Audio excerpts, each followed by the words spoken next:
سارے وظائف جو آپ کر سکتے ہیں وہ ضرور کریں. بہرحال بعض اوقات کسی کی مجبوری ایسی ہو سکتی ہے کہ اسے آفس کی مجبوریوں کی وجہ سے یا اپنے کاروبار کی مصروفیت کی وجہ سے یا بچوں کی دیکھ بھال کی وجہ سے ہماری اسلامی بہنوں کو ٹائم نہ ملے یا بعض اوقات صحت بھی اجازت نہیں دے رہی ہوتی. تو سیم یہی سوال سیدنا علی بن ابی طالب رضی اللہ تعالیٰ عنہ علیہ السلام کی بڑی بہن تھی سیدہ ام ہانی سلام اللہ علیہا، جو نبی علیہ السلام کی کزن لگتی ہیں، مولا علی کی بڑی بہن ہے اور ایجڈ خاتون تھی، نبی علیہ السلام کی بہن ہی لگتی تھی، تو آپ ان کے پاس چلے جایا کرتے تھے. تو یہ حدیث سنن نسائی الکبریٰ کے اندر موجود، ہم نے بلو کارڈ کے اندر اس حدیث کا ریفرنس بھی دیا ہوا ہے. پہلے میں ان کارڈز کے بارے میں آپ کو بتا دوں، یہ 2 کارڈز ہمارے ہیں جو ہم نے شروع میں جن کارڈز کو پرنٹ کیا تھا، جو آپ ڈاک میں منگوا بھی سکتے ہیں. ایک بلو کارڈ ہے اور ایک ہے گرین کارڈ. بلو کارڈ جو ہے وہ پیچھے سے مجھے دیں، یہاں تو نہیں رکھے ہوئے، 2 کارڈ دے دیں. بلو کارڈ جو ہے وہ صبح و شام کے اذکار ہیں اور گرین کارڈ جو ہے وہ فرض نماز کے بعد کے اذکار ہیں. ان کے میں نے بڑی حکمت کے ساتھ کلر کوڈنگ کی ہوئی ہے. یہ بلو کارڈ ہے، یہ آپ کو PDF اس کا ahlsunnatpak.com سے آپ ڈاؤن لوڈ کر سکتے ہیں. ایپ بھی بنی ہوئی ہے، ہارڈ کاپی بھی ہماری اکیڈمی سے آپ منگوا سکتے ہیں. فون صبح 9 سے لے کے 5 بجے تک آن ہوتا ہے، +92 کے کوڈ کے ساتھ 32159000162 032159000162. بلو کارڈ میں حکمت ہے. آپ بتا، بلو کارڈ دنیا کا ایک بلو کارڈ ہے، وہ ہے UK میں ورک پرمٹ کو بلو کارڈ کہتے ہیں. یہ آخرت کا بلو کارڈ ہے، صبح و شام کے سنت اذکار، اکثر بخاری مسلم سے. دوسرا کارڈ ہے یہ گرین کارڈ، آخرت کا. دنیا کا بھی گرین کارڈ ہوتا ہے، وہ تو سب کو ہی پتا ہے، امریکن نیشنلٹی. یہ آخرت کا گرین کارڈ، فرض نماز کے بعد سنت اذکار.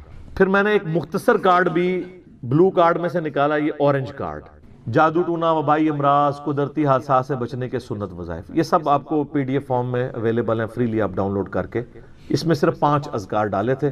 جو بلو کارڈ پورا نہیں پڑھ سکتا کم از کم یہ پڑھ لے، تو اس کے لیے اس معاملے میں انشاءاللہ تعالی آسانی ہو جائے گی. تو یہ تینوں کارڈ جو ہے نا جی، کوشش تو کریں کہ یہ کارڈ روزانہ آپ لوگ پڑھیں، آپ کے لیے بینیفیشری ہوں گے انشاءاللہ تعالی. بل سنن نسائی الکبریٰ کی طرف آئیں، وہ جو حدیث میں بیان کر رہا ہوں. ترمذی میں بھی روایت موجود ہے، لیکن ترمذی والی روایت جو ہے نا کمزور ہے. صحیح سند اس کی سنن نسائی الکبریٰ کے اندر ہے. ہمارے بلو کارڈ میں 19 نمبر کے اوپر یہ وظیفہ ہے. انٹرنیشنل نمبر کے مطابق 10680 10680 نمبر حدیث ہے. سیدہ ام ہانی کہتی ہیں یا رسول اللہ میں بوڑھی ہو گئی ہوں، لمبے وظیفے مجھ سے کوئی نہیں ہوتے، مجھے کوئی ایک وظیفہ ایسا بتا دیں جو میں کر لوں، میرے لیے کفایت کرے. سر جو وظیفہ پھر لیا ہے نا مولا علی کی بہن نے، وہ ایسا وظیفہ ہے کہ مجھے ابھی تک اتنا تگڑا اور کوئی وظیفہ نہیں احادیث میں نظر آیا جس کی اتنی فضیلت ہو. آپ علیہ السلام نے فرمایا 100 دفعہ روزانہ سبحان اللہ پڑھ لیا کرو، تمہیں 100 غلام آزاد کرنے کا ثواب ملے. سر روزہ اگر آپ توڑ بیٹھیں تو ایک غلام آزاد کرنا پڑتا ہے، تو 100 روزوں سے بھی کے برابر یہ آپ سمجھ لیں. 100 دفعہ الحمدللہ پڑھ لیا کرو، تمہیں 100 گھوڑے اللہ کی راہ میں جہاد کے لیے بھیجنے کا ثواب ملے. 100 دفعہ اللہ اکبر پڑھ لیا کرو، تمہیں 100 اونٹ اللہ کی راہ میں بھیجنے کا، قربان کرنے کا، نہر کرنے کا ثواب ملے گا. 100 اونٹ، سر ایک اونٹ کی قیمت آلموسٹ 2-2.5 لاکھ روپے، کروڑوں روپے کا وظیفہ ہے جی. یہ ملینز آف ڈالرز کا یہ وظیفہ ہے فری میں. اور 100 دفعہ لا الہ الا اللہ پڑھ لیا کرو، یہ زمین و آسمان کے درمیان جتنا فاصلہ ہے اس کو ثواب سے بھر دے. سر لا الہ الا اللہ کے پھر برابری کون کر سکتا ہے؟ وہ حدیث بطاقہ ہے نا، کاغذ کے پرزے والی حدیث جامع ترمذی میں، کہ ایک شخص کے 99 دفاتر گناہوں کے کھولے جائیں گے اور نامہ مال تل رہا ہوگا، تو اللہ تعالیٰ فرمائے گا میں کسی کے ساتھ ناانصافی نہیں کرتا. دوسری طرف ایک کاغذ کا ٹکڑا ڈالا جائے گا جس پہ لا الہ الا اللہ لکھا ہوگا. وہ شخص کہے گا یہ ایک ٹکڑا کیا کر سکتا ہے، بس وہ رکھنے کی دیر ہوگی، وہ پڑھنا بھاری ہو جائے گا. اللہ کے نام سے تو وزنی کوئی چیز نہیں ہو سکتی. اسے کہتے ہیں کاغذ کے پرزے والی حدیث. اس کے لیے جنت کا حکم ہو جائے گا. لا الہ الا اللہ کا مقابلہ نہیں ہے. تو یہ 4 وظیفے ہیں، سبحان اللہ، الحمدللہ، اللہ اکبر، لا الہ الا اللہ. یہ اتنا محبوب وظیفہ ہے کہ جو سنن نبی داؤد میں، جامع ترمذی میں صلاۃ و تسبیح والی حدیث ہے، اس میں 300 دفعہ کون سے کلمات پڑھے جاتے ہیں؟ یہی سبحان اللہ والحمدللہ ولا الہ الا اللہ واللہ اکبر. بس اتنا ہی پڑھنا ہوتا ہے. یہ ولا حول ولا قوت الا باللہ کی حدیثیں الگ سے ہیں، لیکن صلاۃ و تسبیح میں اتنا ہی پڑھنا ہوتا ہے، 4 کلمات. حتیٰ کہ صحیح مسلم میں حدیث ہے، نبی علیہ السلام نے فرمایا یہ 4 کلمات مجھے ہر اس چیز سے بڑھ کر محبوب ہیں جن پہ سورج طلوع ہوتا ہے، یعنی دنیا اور جو کچھ دنیا کے اندر ہے اس سے بڑھ کر مجھے یہ چیز محبوب ہے کہ میں یہ 4 کلمات کہہ لوں، سبحان اللہ والحمد للہ ولا الہ الا اللہ واللہ اکبر۔ اور صحیح مسلم کی ایک اور حدیث ہے کہ نبی علیہ السلام نے فرمایا اللہ تعالیٰ کو اس سے بڑھ کر کوئی اور کلمات محبوب نہیں ہے، اور یہ حصہ بخاری میں بھی ہے اس کا، اور اس میں اللہ تعالیٰ کی طرف سے کوئی پابندی نہیں ہے، تم ان کی ترتیب بھی بدل سکتے ہو، یعنی سبحان اللہ کے بعد آپ اللہ اکبر پڑھ لیں، پھر لا الہ الا اللہ، کوئی فرق نہیں۔ یہ ایک اوپن چیز ہے، آپ یوں بھی کر سکتے ہیں کہ پہلے 100 دفعہ پڑھ لیں سبحان اللہ سبحان اللہ سبحان اللہ، الحمدللہ الحمدللہ الحمدللہ، اللہ اکبر، کیونکہ را کو پھر لام سے ملائیں گے، اللہ اکبر اللہ اکبر اللہ اکبر، لا الہ الا اللہ لا الہ الا اللہ لا الہ الا اللہ۔ اور یوں بھی پڑھ سکتے ہیں، وہ زیادہ بہتر ہے، سبحان اللہ والحمد للہ ولا الہ الا اللہ واللہ اکبر، کیونکہ اکبر پہ وقف کریں گے، ورنہ یہ سبحان اللہ تو الحمدللہ ہی پڑھ نہیں سکتے آپ، کیونکہ الحمدللہ الحمدللہ بنے گا کنٹینیوس، جیسے اللہ اکبر اللہ اکبر اللہ اکبر بن، تو وقف کرنا پڑے گا سوائے سبحان اللہ کے۔ سبحان اللہ یہ تو پڑھ سکتے ہیں، لیکن الحمدللہ کو الحمدللہ الحمدللہ وقف کرنا پڑے گا۔ اللہ اکبر اگر ملائیں گے تو اللہ اکبر را کو لام سے، تو اس کی بجائے اتنی مشکل میں نہ پڑے، سبحان اللہ والحمدللہ ولا الہ الا اللہ واللہ اکبر، ایک تسبیح پڑھ لے، چاروں وظیفے 100 دفعہ ہو جائیں گے، کیونکہ نبی علیہ السلام نے اجازت دے دی ہے نا، آگے پیچھے دائیں بائیں کچھ بھی کر سکتے ہو، اور یہ ترتیب تو صلاۃ و تسبیح میں موجود ہے، نبی علیہ السلام نے کلمات پڑھے بھی ہیں۔ آپ کو پتہ ہے تبلیغی جماعت والے 3 وظیفے بتاتے ہیں، ویسے بڑی سمجھداری سے ہی کسی نے وہ ڈیوائز کیے ہوئے ہیں، 100 دفعہ وہ یہ بتاتے ہیں سبحان اللہ والحمد للہ ولا الہ الا اللہ واللہ اکبر، وہ ساتھ وہ بھی بتاتے ہیں ولا حول ولا قوت الا باللہ، وہ بھی پڑھ سکتے ہیں، وہ بھی صحیح بخاری میں رات کو اٹھتے وقت کی دعا ہے، ہل علی العظیم تک بھی پڑھ سکتے ہیں، وہ ابن ماجہ میں موجود ہے۔ میرا ایک یوٹیوب پہ کلپ ہے 6 کلموں کا ثبوت، تو میں نے بتایا 4 کلمے ثابت ہیں، 2 مولویوں کے لکھے ہوئے ہیں آخری والے جو ہیں، تو بلکہ وہ میرا بیٹا تو وہ کورس میں آیا تو اس نے وہ 2 یاد ہی نہیں کیے، تو اس کو ماں کہہ رہی یاد کرو، کہتی وہ کہتا ثابت ہی نہیں ہے تو کیوں ساری یاد کرو۔ ہم ریکویسٹ کریں گے، ہمارے پاس بھی وہ کورس اسلامیات کا جو ہے نا اس کو ریویو کرنے کے لیے بھیجا ہوا ہے ہماری اکیڈمی میں انہوں نے، تو ہم اس میں ان کو ریکویسٹ کریں گے کہ یہ آخری 2 کلمے نکال دیں، پہلے 4 کلمے ثابت ہیں، وہ تو ثابت ہی نہیں ہے، تو خام خواہ لوگوں کو آپ رٹا رہے ہیں، الٹا جن لوگوں کی شادی ہونے والی ہوتی ہے وہ بیچارے ٹینشن میں پڑے ہوتے ہیں 6 کلمے یاد کرنے کے، حالانکہ کلمے کے ساتھ تو کوئی تعلق ہی نہیں اس کے۔ تو یہ جو صلاۃ و تسبیح کے اندر بھی پڑھا جاتا ہے، لیکن اس میں لا حول ولا قوت الا باللہ نہیں، وہ تو لادہ سے بخاری مسلم میں حدیث ہے کہ جنت کے خزانوں میں سے ایک خزانہ ہے لا حول ولا قوت الا باللہ، تو آپ پڑھنا چاہتے ہیں ضرور پڑھیں، اس میں وظیفے کے طور پہ آپ پوری تسبیح اس کی پڑھ لیں بے شک۔ تو تبلیغ جماعت والے یہ بتاتے ہیں 100 دفعہ درود شریف بتاتے ہیں اور 100 دفعہ استغفار بتاتے ہیں، تو بہت انٹلیکچوئل چیز ہے۔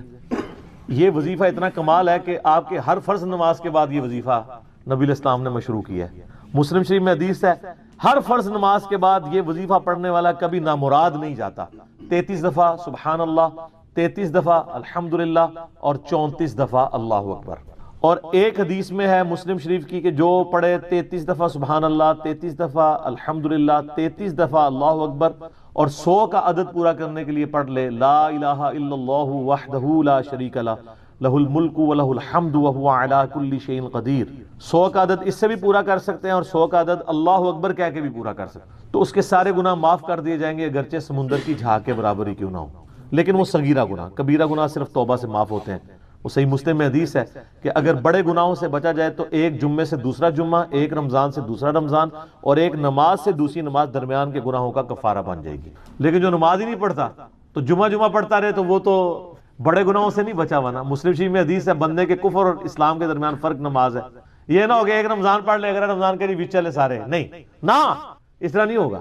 تو یہ وظیفہ اتنا کمال ہے، بخاری مسلم دونوں میں حدیث ہے، کچھ غریب صحابہ حضور کے پاس ہے، یا رسول اللہ ہر مقابلے میں ہم برابری کر لیتے ہیں امیر اصحاب کی، وہ روزے رکھتے ہیں ہم بھی روزے رکھ لیتے ہیں، وہ نمازیں پڑھتے ہیں ہم بھی نمازیں پڑھ لیتے ہیں، وہ جہاد کرتے ہیں ہم بھی جہاد کر لیتے ہیں، ایک معاملے میں آ کے ہم مارے جاتے ہیں، قرآن میں بار بار آیا اللہ کی راہ میں خرچ کرو، ہم تو خود ہی غریب ہیں، تو آپ ہمیں کوئی اس کا حل تجویز کریں۔ تو آپ فرمایا میں تمہیں ایک ایسی چیز بتاتا ہوں کہ تم ان کی برابری کر لو گے، تم ہر فرض نماز کے بعد 33 دفعہ سبحان اللہ، 33 دفعہ الحمدللہ، 34 دفعہ اللہ اکبر پڑھ لیا کرو، یہ بخاری مسلم دونوں میں. کچھ دنوں کے بعد پھر وہ حاضر ہوئے. یا رسول اللہ وہ تو امیر صاحبہ کو بھی پتہ چل گیا, وہ بھی یہی کچھ پڑھ رہے ہیں, اب ہم کیا کریں؟ تسی تک لو جناب, تسی گرین کارڈ دے تے بلو کارڈ دے چکر پہ ہو, دنیا دے آخرت کے نہیں. صحابہ کرام آخرت کے بلو اور گرین کارڈ کی بات کر. تو نبی علیہ السلام مسکرائے, آپ نے فرمایا ذالک فضل اللہ یؤتی من یشاء, یہ اللہ کا فضل ہے, میں تو اللہ کا فضل نہیں روک سکتا. ٹھیک ہے نا. تو ظاہر ہے گیون سرکمسٹانسز اللہ کے دیے ہوئے ہیں, اس کے اندر آپ بیسٹ پرفارم کرنے کی کوشش کریں. اللہ کے فضل کو تو کوئی روک نہیں لگا سکتا نا. کوئی یہ نہیں کہہ سکتا کہ جی وہ یعنی تیرے ہوتے جنم لیا ہوتا کیوں نہیں ہوا, ہو سکتا ہے ابو جہل ہی ہوتا. تو جس حال میں اللہ نے رکھا ہے اسی کو آپ بہتر سمجھیں. تو اس طرح کی کئی احادیث ہیں جو ان وظیفوں کو سپورٹ. اچھا, مسلم شریف میں ایک حدیث میں یہ بھی آیا کہ 10 دفعہ سبحان اللہ, 10 دفعہ الحمدللہ اور 10 دفعہ اللہ اکبر. اگر کسی کے پاس ٹائم تھوڑا ہے نا تو فرض نماز کے بعد یہ بھی پڑھ سکتے, 10 دفعہ بھی وظیفہ یہ والا کیا جا سکتا. ایک بڑی رکت انگیز حدیث ہمارے یوسف بھائی نے اس پہ کلپ بھی بنایا ہے, صفین کی راتوں میں. بخاری مسلم دونوں میں حدیث ہے. مولا علی علیہ السلام خود روایت کر رہے ہیں. وہ کہتے ہیں کہ نبی علیہ السلام کو جب اللہ نے کشادگی دی, کچھ غلام آپ کو گفٹ ملے, تو میں نے فاطمہ سے کہا کہ تم پورا دن گھر کی صفائی کرتی ہو, چکی چلاتی ہو, اس کی وجہ سے ان کے ہاتھ پہ بھی نشان بن گئے تھے. اس طریقے سے سامان اٹھا کے لاتی تھیں تو وہ رسی کے نشان یہاں پڑے ہوئے تھے. تو نبی علیہ السلام سے جا کے جو ہے وہ ایک غلام ڈیمانڈ کر لیتے ہیں جو ہمیں ذرا ہیلپ آؤٹ کر دے گا, جب سب کو مل رہا ہے تو ہمیں بھی مل جائے گا. تو سیدہ فاطمہ حاضر ہوئی. یہ حدیث بخاری میں بھی ہے, مسلم میں بھی. تو حضور علیہ السلام کے پاس گئیں, بات نہیں کر. طبیعت میں تربیت کس کی تھی سر؟ بولڈنس نہیں تھی وہ والی, حالانکہ باپ ہے اور حضور کو پتا تھا اپنی بچی کی عادت. تو وہ گئیں, بات نہیں کر سکی, واپس چلی گئی.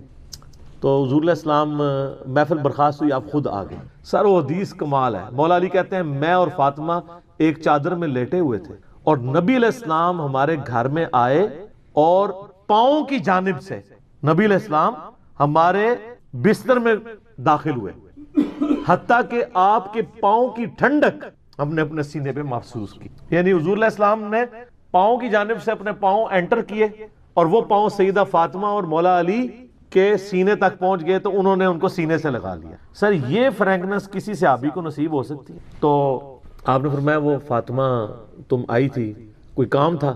سیدہ فاطمہ سے پھر بھی بات نہیں نکلی. تو حضرت علی کہتے ہیں میں نے نا پھر کہا یا رسول اللہ وہ میں نہیں بھیجا تھا, پورا دن کام کرتی ہے. آپ کی بیویاں کہتی ہیں ہماری کوئی ذمہ داری نہیں ہے. یہ بھی تو بیوی تھی نا.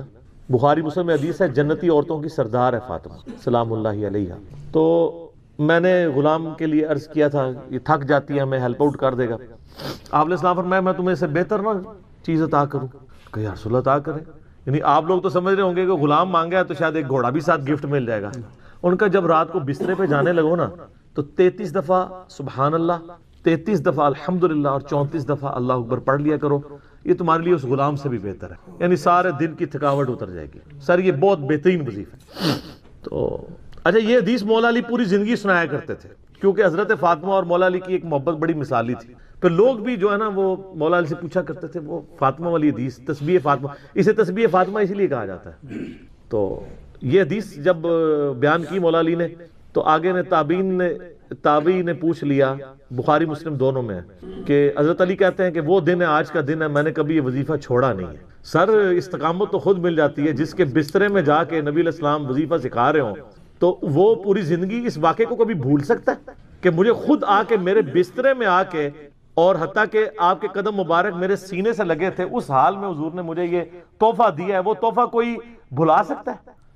تو تابعی نے کہا کہ مولا علی سے کہا کہ کیا جنگ صفین کی راتوں میں بھی آپ یہ وظیفہ پڑھا کرتے تھے جب مسلمانوں پہ اتنا مشکل وقت تھا, آپ میدان جنگ میں تھے. آپ دیکھیں 30 سال کے بعد مولا علی کو تلوار دوبارہ اٹھانا پڑی اسلامی نظام کو بچانے کی. تو مولا نے کہا ہاں صفین کی راتوں میں بھی میں نے کبھی یہ وظیفہ نہیں چھوڑا. تو اس پہ وہ کلپ بنایا تھا صفین کی راتوں میں. یہ اتنا کمال کا وظیفہ. اللہ تعالیٰ ہمیں اس وظیفے پہ استقامت دے, اور کچھ نہ کر سکیں یہ ضرور کیا کریں. بخاری مسلم میں حدیث ہے, عائشہ کہتی ہیں نبی علیہ السلام نے فرمایا کہ اللہ تعالیٰ کو سب سے بڑھ کر محبوب عمل وہ ہے جو مستقل مزاجی سے کیا جائے خواہ تھوڑا ہی کیوں نہ ہو, بنسبت اس عمل کے جو بہت زیادہ ہو لیکن مستقل مزاجی سے نہ ہو. ایک بندہ ایک دن 1000 دفعہ سبحان اللہ پڑھتا ہے, اگلے دن 10 دفعہ پڑھتا ہے, اس سے بہتر روزانہ ہی 10 دفعہ پڑھ لے. تو یہ وظیفہ 100 دفعہ پڑھنے کے لیے کوئی زیادہ ٹائم ریکوائرڈ نہیں ہوتا. آپ روٹین میں ہیں, آپ پاس دونوں آپشن ہیں, الگ الگ کر کے پڑھ لیں تب بھی ٹھیک ہے, ایک ہی دفعہ میں پڑھ لیں سبحان اللہ والحمدللہ ولا الہ الا اللہ واللہ اکبر تب بھی درست ہے. اور فرض نماز کے بعد تو اور کوئی وظیفہ، ایک آیت الکرسی والا وظیفہ اور یہ تسبیح فاطمہ والا وظیفہ اور تکبیر بلند کرنا، استغفار پڑھنا، اللہم انت السلام منک السلام، سارے اذکار اس میں لکھے ہوئے ہیں. چند ایک وظائف تو ضرور پڑھیں اور اس میں یہ والا وظیفہ کبھی نہ چھوڑیں، یہ بہت ایکسٹرا آرڈنری. مغرب کی اذانیں شروع ہو چکی ہیں، بقیہ صلوات انشاءاللہ اذان مغرب کے وقفے کے بعد انشاءاللہ. جزاکم اللہ. جامعہ ترمذی میں اور مسند امام احمد میں صحیح سند کے ساتھ یہ حدیث موجود ہے کہ اللہ کے محبوب صلی اللہ علیہ وآلہ وسلم نے فرمایا کہ جو شخص قیامت کو اپنی آنکھوں سے دیکھنا چاہے تو وہ سورۃ التکویر پڑھ لے اور سورہ الانفطار پڑھ لے، یہ دونوں صورتیں آ جائیں گی، اور سورۃ الانشقاق پڑھ لے، وہ اس کے بعد آتی ہے سورۃ المطففین کے بعد. یہ تین صورتیں ایسی ہیں کہ اگر کسی نے قیامت کو اپنی آنکھوں سے دیکھنا ہے، وہ یعنی ویڈیو فلم اس کی دیکھنی ہے قیامت کے دن کا نقشہ، تو ان تین صورتوں کو پڑھ لیں. بڑی جاندار یہ صورتیں ہیں. اللہ کا نام لے کے شروع کرتے ہیں. اعوذ باللہ من الشیطان الرجیم، بسم اللہ الرحمن الرحیم. اذا الشمس کورت، وہ وقت یاد کرو جب سورج کو لپیٹ دیا جائے گا. وَإِذَا النُّجُومُ انْكَدَرَتْ، اور ستارے بکھر جائیں گے. میں نے پہلے بھی عرض کیا قیامت والے دن اللہ تعالیٰ نے گریویٹیشنل فورس کو ڈسٹرب کر دینا ہے، اور اس کا اینڈ رزلٹ یہ ہے کہ پھر گریویٹی اگر ڈسٹرب ہو جائے تو اس کائنات کے اندر جتنے اجرام فلکی ہیں، جتنے بھی سیٹلائٹس ہیں، یہ سب کے سب تباہ و برباد ہو جائیں گے. جتنے بھی سن ہے، جتنے بھی سورج ہیں، وہ تمام کے تمام اس کی وجہ سے ایک دوسرے میں مل کے ختم ہو جائیں گے. تو وہ وقت یاد کرو جب سورج کو لپیٹ دیا جائے اور ستارے بکھر جائیں. وَإِذَا الْجِبَالُ سُيِّرَتْ، اور پہاڑوں کو اکھیڑ دیا جائے. اس روئے عرض پہ سب سے مضبوط چیز جو ہے نا اللہ کی مخلوقات میں سے، وہ پہاڑ ہے. کوئی بھی جاندار یا ہماری لینگویج میں جو بے جان چیزیں ہیں، چاہے وہ درختوں کی فارم میں ہوں، جاندار چیزیں چاہے جانوروں کی فارم میں ہوں، کوئی بھی اتنی مضبوط نہیں ہے اپنی کنسٹرکشن کے اعتبار سے جتنے پہاڑ ہیں. بلکہ یہ پوری زمین کی ڈائنامک بیلنسنگ ان پہاڑوں کی وجہ سے. تو پہاڑ بھی گریوٹی کی وجہ سے ڈسٹرب ہو کے اون کی طرح بکھر رہے ہوں. جیسے روئی کے ریشے اڑتے ہیں نا جب اس کی دھنائی کی جاتی ہے، اس طرح یہ پہاڑ اس زمین کے اوپر تیر رہے ہوں گے. زمین بالکل فلیٹ کر دی جائے گی. اللہم اجرنا من النار، اللہم اجرنا من النار. وَإِذَا الْعِشَارُ عُطِّلَتْ، جب اونٹنیاں، ایسی اونٹنیاں جو کہ پریگننٹ ہوں اور ان کے بچے پیدا ہونے والے ہوں، وہ بھی بکھرتی ہوئی ہر طرف نظر آئیں. عرب کے لوگ اصل میں جو یہ اونٹنیاں تھی نا، جو پریگننٹ اونٹنیاں تھی، جس طرح آج کل ہمارے سب کانٹیننٹ کے معاشرے میں جب بھینس کا بچہ ہونے والا ہوتا ہے تو بڑی اس کو پروٹوکول سے، بڑی حفاظت سے اس کو رکھا جاتا ہے، کیونکہ آمدہ جتنی روزی ہے اسی سے وابستہ ہوتی ہے. تو عرب کے لوگوں میں اونٹ کی بڑی اہمیت تھی. اونٹ کے بغیر تو ان کی زندگی سمجھ لیں کسی بھی راستے پہ، سفر پہ گزر نہیں سکتی تھی، کیونکہ اونٹ کو اللہ نے ایسی کوالٹیز دی ہیں جو دنیا میں اور کسی جانور کے پاس نہیں ہے. 1 مہینے تک بغیر پانی پیے وہ سفر کر سکتے. یہ کوالٹی تو کسی بھی جاندار کی نہیں ہے، وہ سٹور کر لیتا ہے پانی اپنے اندر. تو جب اونٹنی جو ہے وہ پریگننٹ ہوتی تھی، حاملہ ہوتی تھی، تو وہ بڑی اس کی حفاظت رکھتے تھے کہ اب اولاد ہوگی اس کی تو ہم نے اس کو آگے لے کے چلنا ہے. تو عرب کے لوگوں کو اسی چیز کی طرف توجہ دلائے گی کہ جس اونٹنی کو تم بڑا ایسٹ سمجھتے ہو اپنی زندگی میں، وہ قیامت والے دن وہ پریگننٹ اونٹنیاں بھی گویا کہ اس طرح بکھر رہی ہوں گی، ان کا مالک بھی ان سے بے خبر ہوگا. اونٹنیاں کیا، سورہ الحج کے شروع میں آیا کہ جو ماں ہے وہ بھی اپنے بچے کو بھول جائے گی. ہر چیز، ہر انسان نشے کی حالت میں دکھائی دیتا ہوگا، حالانکہ وہ نشے میں نہیں ہوگا بلکہ اللہ کا عذاب شدید ہوگا. یہ سورۃ الحج کی شروع کی آیات ہے. میں نے سورۃ القیامہ میں بھی کور کی تھی، آج کراس ریفرنس کے طور پہ ان کو میں نے صرف کوٹ کر دیا، آپ خود پڑھ لیجئے گا. وَإِذَا الْوُحُوشُ حُشِرَتْ، جب سارے وحشی جانور بھی یکجا کر دیے جائیں گے. یعنی اللہ کا ایسا خوف ہوگا کہ وحشی جانور بھی سہمے میں ہوں گے. ورنہ آپ سوچ سکتے ہیں کہ بکری اور شیر ایک جگہ پہ جمع ہوں اور شیر بکریوں پہ حملہ آور نہ ہو. یہ دوسرے وحشی جانور بھی آپ کو دیکھیں کہ آپس میں لڑتے ہیں. شیر اور چیتوں کی لڑائی ہو جاتی ہے، مگرمچھ اور شیروں کی لڑائی ہو جاتی ہے. یہ سارے لڑنے والے جنگلی جانور بھی قیامت والے دن ایک جگہ جمع ہوں گے، لیکن لڑ رہے نہیں ہوں گے. وہ ایسا خوف کی کیفیت ہوگی کہ وہ بھی ڈر کے مارے سہمے میں کھڑے ہوں. انسانوں کی بھی کیا حالت ہونی ہے، تو وہ وحشی جانور بھی، کیونکہ قیامت دن ان کو بھی زندہ کیا جائے گا. صحیح مسلم میں حدیث ہے کہ قیامت والے دن اللہ تعالیٰ ایک سینگ والی بکری اور ایک بغیر سینگ والی بکری، جس نے دنیا میں آپس میں لڑائی کی اور سینگ والی بکری نے بغیر سینگ والی بکری کو سینگ مارا، تو اللہ تعالیٰ قیامت والے دن، صحیح مسلم کی حدیث ہے، دونوں کو زندہ کرے گا اور بغیر سینگ والی بکری کو سینگ دیے جائیں گے اور سینگ والی کے سینگ چھین لیے جائیں گے کہ آج تم اپنا بدلہ اتارو۔ بدلے کا دن ہے جی وہ، مالک یوم الدین، قیامت کا دن، بدلے کا دن۔ دنیا میں کسی بڑے سے بڑے بدماش کی بدماشی چل سکتی ہے، لیکن آخرت میں لمن الملک اليوم، آج کے دن کس کی بادشاہت ہے؟ للہ الواحد القہار، اس اکیلے اللہ کی جو سب پہ چھایا ہوا ہے۔ آپ دیکھیں یہ سورۃ المومن کی آیت ہے، اللہ نے قیامت کے دن اپنا نام ہی القہار رکھا ہوا ہے، سب پہ چھایا ہوا۔ تو اللہ تعالیٰ فرماتا ہے اس دن وحشی جانور بھی سہمے میں کھڑے ہوں گے ایک جگہ۔ وَإِذَا الْبِحَارُ سُجِّرَتْ، جب سمندر بھڑکا دیے جائیں گے۔ وَإِذَا دَكَّتِ الْأَرْضُ دَكًّا دَكًّا، آگے جا کے آئے گا نا، زمین کو کوٹ کوٹ کے برابر کر دیا جائے گا، یہ زمین کو فلیٹ کر دیا جائے گا، سارے پہاڑ، اونچی نیچی چیزیں سب ختم کر دی جائے گی۔ تو ظاہر ہے اس کا اینڈ رزلٹ یہی نکلنا ہے کہ زمین کے اندر جو لاوا ہے وہ باہر آ جائے گا یا ایٹ لیسٹ اوپر آ جائے گا۔ تو یہ جو سمندر ہیں، آپ کو پتا ہے سمندروں کے نیچے بھی آتش فشاں ہیں، بعض اوقات سمندروں کے اندر آتش فشاں پھٹتے ہیں تو ایک نئے نئے جزیرے بھی نمودار ہو جاتے ہیں۔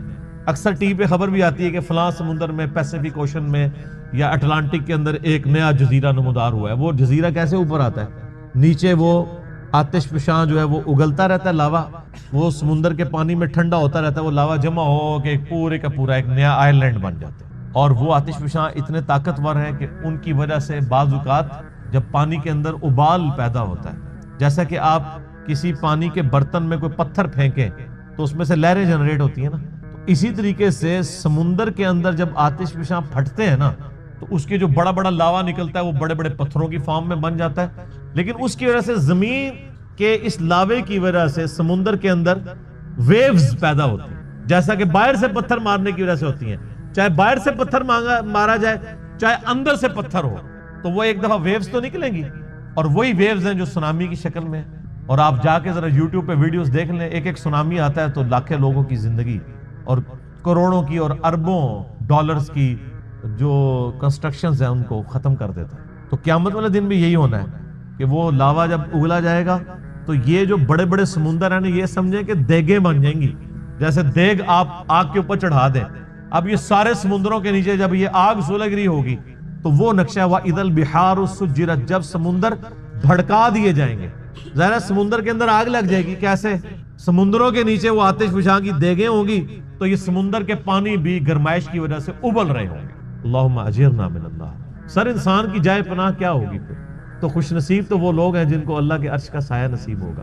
بخاری و مسلم میں حدیث ہے کہ قیامت والے دن اللہ کے سائے کے سوا، یعنی اس کے عرش کے سائے کے سوا اور کوئی سایہ نہیں ہوگا، اور 7 طرح کے لوگ اس کے عرش کے سائے کے نیچے ہوں گے۔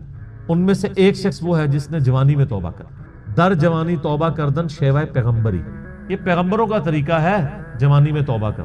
بوڑھا ہو کے تو شیر بھی شکار کرنا چھوڑ دیتا ہے۔ لن تنالوا البر حتى تنفقوا مما تحبون، تم کبھی بھی نیکی کا اعلیٰ درجہ حاصل نہیں کر سکتے جب تک کہ اپنی پسندیدہ چیز اپنے رب کو نہ دے دو۔ انسان کی زندگی میں سب سے پسندیدہ چیز اس کی جوانی ہے، جو جوانی اپنے رب کو دے دے تو ظاہر ہے وہ پھر اس چیز کا حقدار ہے کہ اسے اللہ کے عرش کا سایہ نصیب ہو۔ اس کے علاوہ بھی اور لوگ ہیں، اگر آپ نے وہ حدیث ڈیٹیل سے پڑھنی ہے تو وہ حدیث بخاری مسلم دونوں میں ہے۔ آپ مشکات کی پہلی جلد میں کتاب المساجد چیپٹر میں چلے جائیں تو یہ آپ کو شروع میں یہ حدیث مل جائے گی، کیونکہ اس میں ایک وہ شخص بھی ہے جس کا دل مسجد میں اٹک رہا ہو، اسی لیے وہ مساجد والے چیپٹر میں لے کے آئے ہیں مشکات والے امام۔ تو اللہ تعالیٰ فرماتا ہے اس دن سمندر بھڑکا دیے جائیں گے۔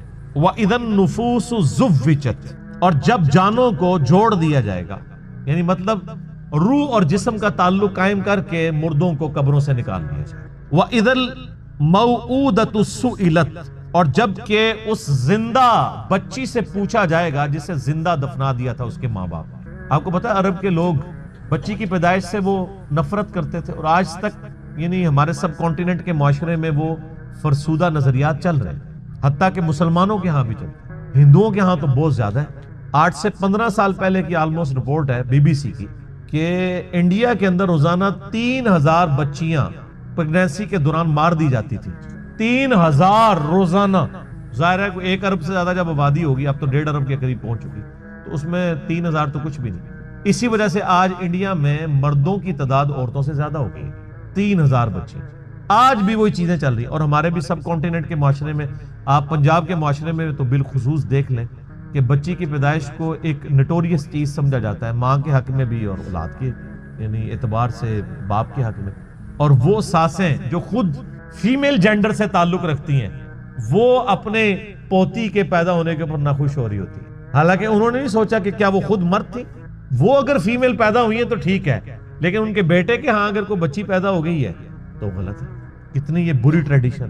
یہ علیحدہ بات ہے کہ بعد میں جب وہ بچے بڑے ہوتے ہیں تو بچوں کی وجہ سے اولاد کا جو بچوں والا جینڈر ہے اس کی پورشن کی وجہ سے ماں باپ جو ہے ذلیل ہو رہے ہوتے ہیں اور بچیوں کی وجہ سے وہ سکھی ہوتے ہیں. یہ علیحدہ بات ہے, زیادہ تر ہم نے یہی دیکھا ہے. تو اللہ تعالیٰ فرماتا ہے قیامت دن اس بچی کو زندہ کر کے اللہ تعالیٰ اس سے پوچھے گا بِأَيِّ ذَنبٍ قُتِلَتْ, تجھے کس گناہ کے سبب قتل کیا گیا تھا. کتنی لطیف گفتگو ہے کہ قتل کرنے والے سے نہیں پوچھا جا رہا بلکہ بچی سے پوچھا جائے گا کہ معصوم بچی آج تیرا دن ہے, تو بول کہ کس جرم کی پاداش میں تجھے قتل کیا تھا تیرے ماں باپ نے.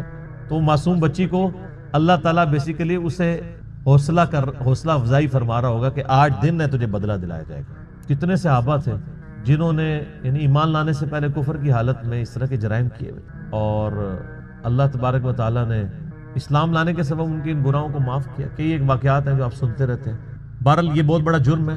آج بھی یہ بات ماڈرن دور میں جو اس سے ریلیٹڈ چیز ہے جس کو ڈسکس کرنے کی ضرورت ہے.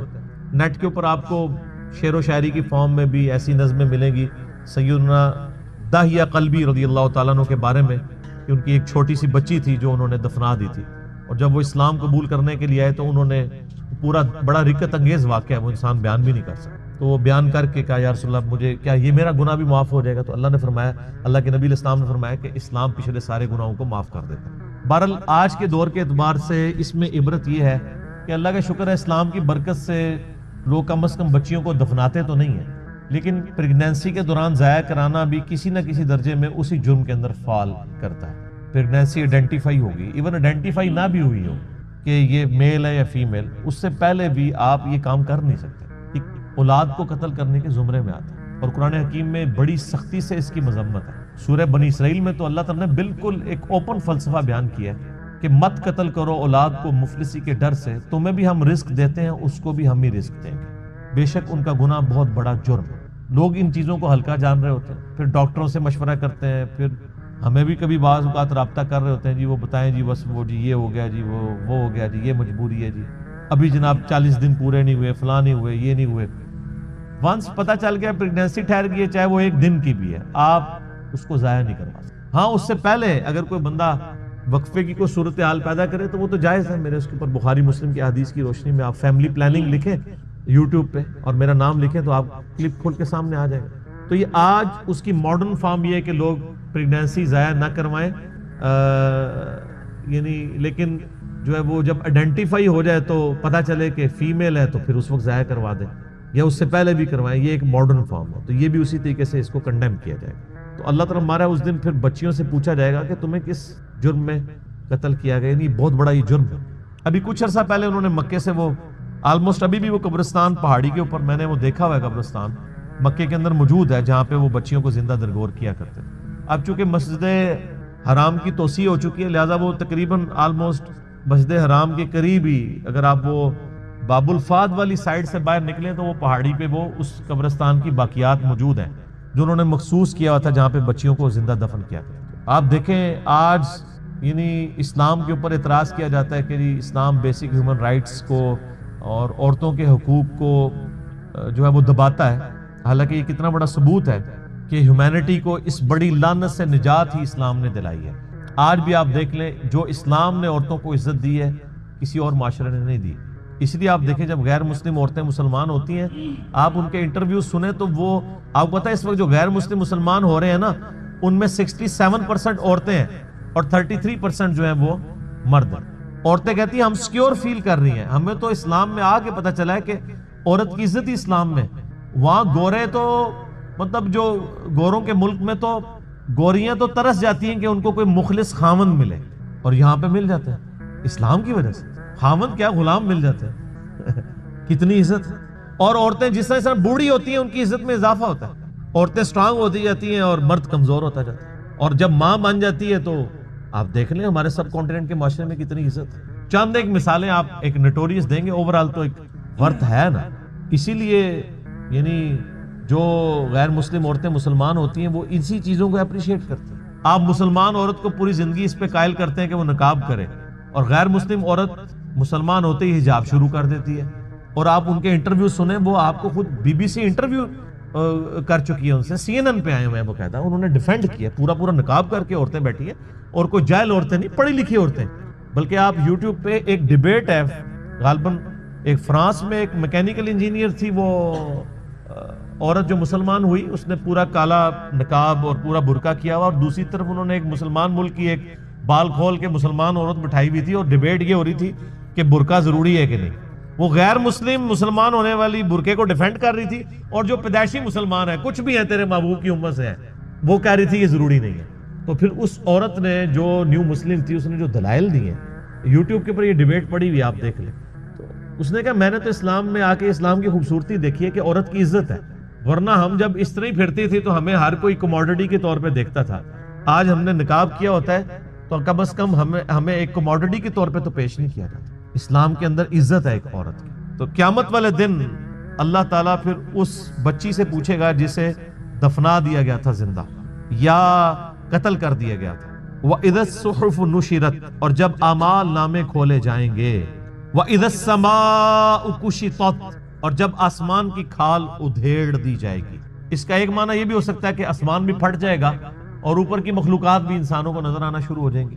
اور یہ کھال ادھیڑنے کا ذکر سورہ رحمان میں بھی ہے کہ قیامت والے دن آسمان بالکل سرخ ہو جائے گا، جیسے آپ کسی جانور کی کھال ادھیڑیں تو اندر سے سرخ گوشت نکلتا ہے، اللہ کے غضب کی وجہ سے وہ سرخ نظر آ رہا ہو۔ وَإِذَا الْجَحِيمُ سُعِّرَتْ، اور جب جہنم دہکا دی جائے گی۔ جہنم ابھی بھی موجود ہے لیکن اس وقت ذرا اسے پھر مزید دہکایا جائے گا، تاکہ بلکہ وہ تو جوش مار رہی ہوگی مجرمین کے لیے، قرآن میں آتا ہے، اور جب مجرم پھینکے جائیں گے وہ کہے گی حل من مزید، اور بھی ہے تو میرے اندر داخل کیا جائے۔ اللہم اجرنا من النار، آمین۔ وَإِذَا الْجَنَّةُ أُزْلِفَتْ، اور جب جنت قریب کر دی جائے گی، یعنی وہیں پہ جن لوگوں نے دنیا میں اچھے کام کیے ہیں ان کی حوصلہ افزائی شروع ہو جائے گی، جنت بھی آ جائے گی، حاضر کر دی جائے گی، اور دوزخ بھی۔ عَلِمَتْ نَفْسٌ مَّا أَحْضَرَتْ، یہ 13 آیات کے بعد اصل میں کانٹے کی بات کی گئی ہے کہ یہ سب کچھ باتیں کیوں ہو رہی ہیں۔ عَلِمَتْ نَفْسٌ مَّا أَحْضَرَتْ، ہر نفس جان لے گا، اپنے سامنے پائے گا جو کچھ اس نے اللہ کے پاس بھیجا تھا، وہ حاضر کر دیا جائے گا۔ کسی نے دنیا میں نافرمانی کی تھی تو اس کا نام مال اس طرح کا سامنے آ جائے گا، اور جس نے دنیا میں ڈرتے ہوئے اللہ کے تابع فرمان بن کے اطاعت اختیار کی تھی، اس کے پیغمبروں کی پیروی کی تھی، اس کا نام مال بھی لا کے سامنے کر دیا جائے۔ تو ظاہر نام مال جب سامنے آئے گا تو پھر انسان اپنے اوپر خود ہی گواہ ہوگا۔ تو سورہ بنی اسرائیل میں آتا ہے کہ جب انسان کا نام مال سامنے رکھا جائے گا تو وہ اللہ تعالیٰ فرمائے گا آج تو اپنا حساب کرنے کو خود ہی کافی ہے، خود ہی اپنا حساب کر۔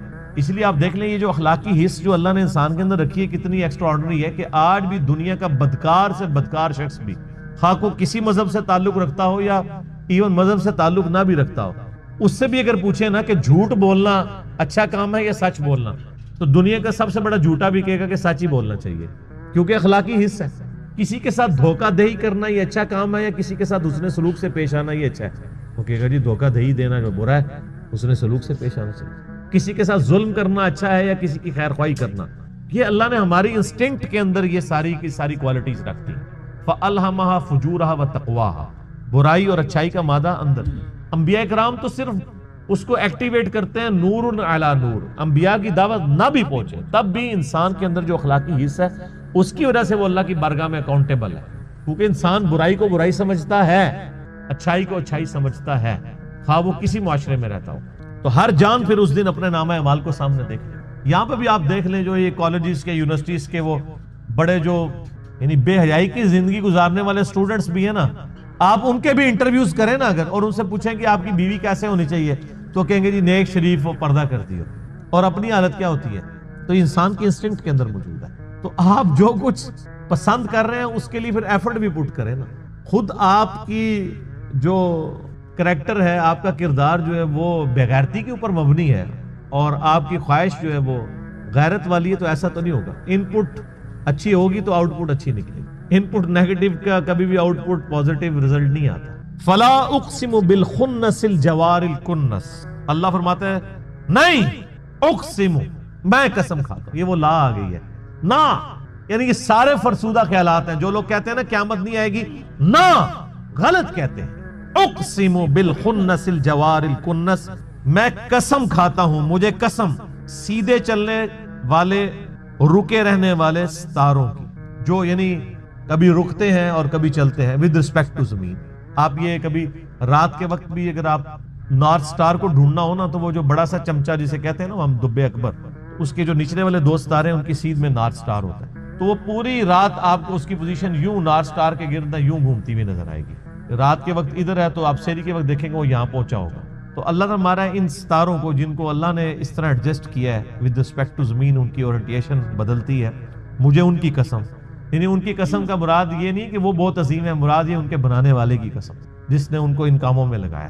واللیل اذا عسعس، اور رات کی جب وہ جانے لگے، والصبح اذا تنفس، اور صبح کی جب وہ سانس لے۔ صبح بھی تو سانس لیتی ہے نا، صبح کا وقت آتا ہے تو آپ دیکھیں کہ ایسے جیسے ایک شخص کی سانس آپ فیل کرتے ہیں اس کی زندگی کی علامت، رات کو بالکل سناٹا چھایا ہوتا ہے، جب رات جانے لگتی ہے صبح آتی ہے تو گویا یہ صبح سانس لے رہی ہوتی ہے، چرند پرندوں کی آوازیں آنا شروع ہوتی ہیں، پھر آہستہ آہستہ گہما گہمی ہونا شروع ہوتی ہے، اور اس طریقے سے جیسے انسان بھی جب صبح اٹھتا ہے تو ہلکی سی انگڑائی لیتا ہے، کرتے کرتے وہ پھر اٹھ جاتا ہے۔ صبح کے وقت جب وہ سانس لے، انہ لقول رسول کریم، بے شک یہ جو قرآن ہے یہ قول ہے ایک عزت والے رسول کا۔